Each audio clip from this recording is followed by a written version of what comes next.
আসসালামু আলাইকুম রহমতুল্লাহ। প্রিয় দর্শক, আশা করি সবাই ভালো আছেন। দেশ প্রবাস যে যেখান থেকে দেখছেন সবাইকে জানাচ্ছি আন্তরিক শুভেচ্ছা ও অভিনন্দন। দর্শক, আজকের ভিডিওতে ইতালিতে 2026-এ যারা জমা দিয়েছিলেন ক্লিক ডে এবং ক্লিক ডে পরবর্তী তাদের ব্যাপারে গুরুত্বপূর্ণ কিছু আপডেট দেওয়ার চেষ্টা করব এবং কিছু সতর্কবার্তা, যে সতর্কবার্তা আসলে আমাদের সকলের মেনে চলা উচিত, না হলে হয়তো ইতালির যেই বাংলাদেশিদের আকাঙ্ক্ষার জায়গা সেটা হয়তো ধূলিসাৎ হয়ে যেতে পারে। এই বিষয়টি ইনশাআল্লাহ সতর্ক করব। প্রথমত আসি, ইতালিতে যারা জমা দিয়েছেন তাদের জন্য আলহামদুলিল্লাহ বিশাল একটা সুসংবাদ এই জন্যই, ইতালির বর্তমান যে ফাইলগুলো যারা জমা দিয়েছেন 3 ক্যাটাগরিতে ফাইলগুলো আছে। প্রথমত হচ্ছে যারা জমা দিয়ে কিছু কিছু সিটিতে নুলাস্তা পেয়েছেন, পেয়ে ভিসাও হয়ে গেছে। প্রায় 60 থেকে 70% আমরা যেটা দেখেছি, কোম্পানি ভালো থাকার কারণে এগুলো কোটার মধ্যে পড়েছে এবং এগুলোর রেজাল্ট খুব দ্রুত ইনশাল্লাহ পাবেন, যে কোনো সময় আসতে পারে। বাট ইতালি সরকার যেহেতু লেট করছে, তারা তাদের যে কমিটমেন্ট ছিল বা ওয়েবসাইটে যেটা দিয়েছিল সেটা মানছে না।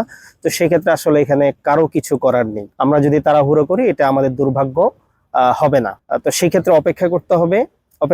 এটা এই জন্য বলছি কারণ বাংলাদেশের সাথে অন্যান্য দেশ যারা জমা দিয়েছিল সবারই কিন্তু লেট হচ্ছে। তবে একটা জিনিস আমরা খেয়াল করেছি, ক্লিক ডে পরবর্তী যে ফাইলগুলো এগুলো কিছুটা দ্রুত রিলিজ হচ্ছে। অন্যান্য দেশের ক্ষেত্রে বাংলাদেশিদের ক্ষেত্রে এখনো পর্যন্ত চোখে পড়ার মতো কিছু পড়েনি। 20 থেকে 30% ফাইল আমরা যেটা শুনেছি বাংলাদেশি ফাইল, সেগুলো হচ্ছে রিজেক্ট হয়ে গেছে। ওরা জমা দেওয়ার পরে তাদের প্রবলেমের কারণে, মালিকের প্রবলেম হোক বা বিভিন্ন কারণ হোক, সেই কারণে ক্যান্সেল হয়েছে। এখন বিষয়টি হচ্ছে ক্যান্সেল হওয়াটা স্বাভাবিক, এটা হবেই। আপনার যদি বাংলাদেশি 50,000 আবেদন হয়, এখানে 10,000 মাইনাস হওয়া বা 20,000 মাইনাস হওয়া এটা কঠিন কোনো বিষয় না এবং এটা সবাইকে মানতে হবে। আশা করছি ইতালিতে যারা জমা দিয়েছেন তারা তাদের মাধ্যমকে জিজ্ঞেস করবেন যে আপনার ফাইলগুলো কোটার মধ্যে পড়েছে কিনা।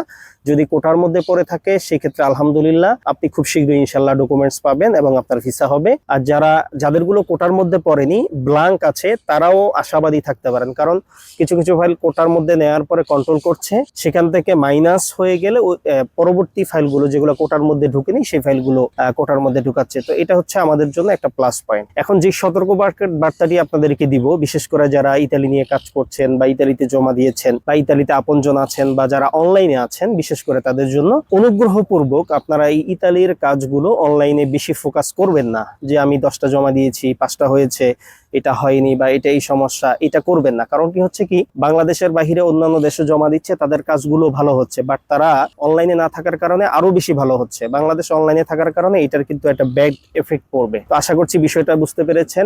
অনলাইনে প্রচারণা থেকে দূরে থাকবেন, ইনশাল্লাহ বাংলাদেশিদের জন্য ভালো কিছু হবে। সবার জন্য দোয়া, ভালোবাসা, প্রত্যাশা। সবাই ভালো থাকবেন। আসসালামু আলাইকুম রহমতুল্লাহ।